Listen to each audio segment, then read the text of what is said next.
And when Luthio spoke in this tone of voice, rolling his R's, he produced a great rumbling sound that seemed to Adamsberg as if it was issuing from the very earth. He picked up the suitcase, his mind already on its way to the Eurostar departure lounge of the Gare du Nord. "What can't you get out?" he said distantly, locking his front door. "The cat in the tool shed. You surely knew she was having kittens." "I didn't even know there was a cat there. I certainly don't care."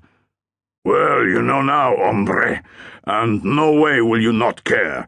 She only managed 3 so far.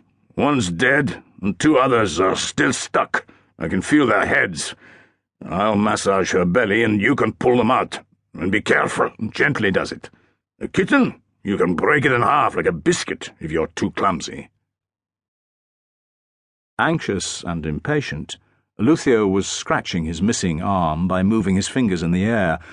He had often explained that when he had lost his arm, aged 9, there had been a spider bite on it, which he hadn't finished scratching, and, on account of that, the bite was still itching 69 years later, because he hadn't been able to give it a really good scratch and had done with it. This was the neurological explanation provided by his mother, and it had become Luthio's philosophy of life. He adapted it to every situation and every feeling. You either finish something or you don't start. You have to go through to the bitter end, and that applies in matters of the heart, too. When something was intensely important to him, Luthio scratched the interrupted bite. "Luthio," said Adamsberg clearly, walking across the little garden, "my train goes in an hour and a quarter. My deputy is having kittens himself at the Gare du Nord, and I'm not going to be midwife to your wretched cat when 100 top cops are waiting for me in London. Do it yourself. You can tell me about it on Sunday." "How am I supposed to manage like this?" cried the old man, waving his stump in the air. Luthio held Adamsberg back with his powerful right arm, thrusting forward his prognathous jaw, worthy of a Velázquez painting, according to Danglard.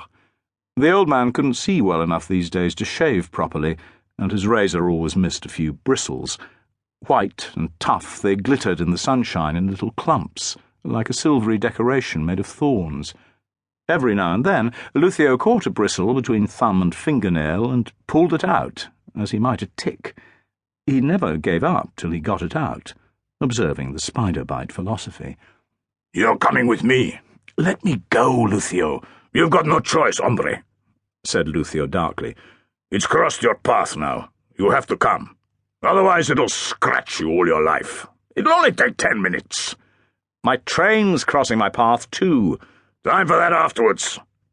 Adamsberg dropped the suitcase and groaned impotently as he followed Luthio into the shed. A tiny head, sticky with blood, was emerging between the cat's hind paws. Under the old Spaniard's instructions, he caught hold of it gently, while Luthio pressed the mother cat's stomach with a professional gesture. She was meowing piteously. "You can do better than that. Pull harder, hombre. Get hold of it under its shoulders and pull. Go on. Don't be afraid, but be gentle. Don't squash its skull. And with your other hand, stroke the mother's head. She's panicking." "Luthio, when I stroke someone's head, they go to sleep." "Joder! Go on, pull!" 6 minutes later, Adamsberg was putting 2 red and squeaking little rats alongside the others on an old blanket. Luthio cut the cords and placed them one by one at their mother's teats. He looked anxiously at the mother cat, which was whimpering. "What do you mean about your hand? You put people to sleep?" Adamsberg shook his head. "I don't know how. If I put my hand on their heads, they go to sleep. That's all." "And you do that with your own kid?" "Yes. And people go to sleep when I'm talking, too. I even have suspects drop off when I'm questioning them." "Well, do it for this mother cat. Apurate! Make her sleep."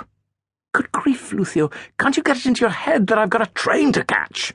"We've got to calm the mother down." Adamsberg couldn't have cared less about the cat, but he did care about the black look his old neighbour was giving him. He stroked the very soft head of the cat, since it was true he really had no choice. The animal's panting gradually subsided, as his fingers rolled like marbles from its muzzle to its ears. Luthio nodded his approval. "Yes, she's sleeping, hombre." Adamsberg gently removed his hand.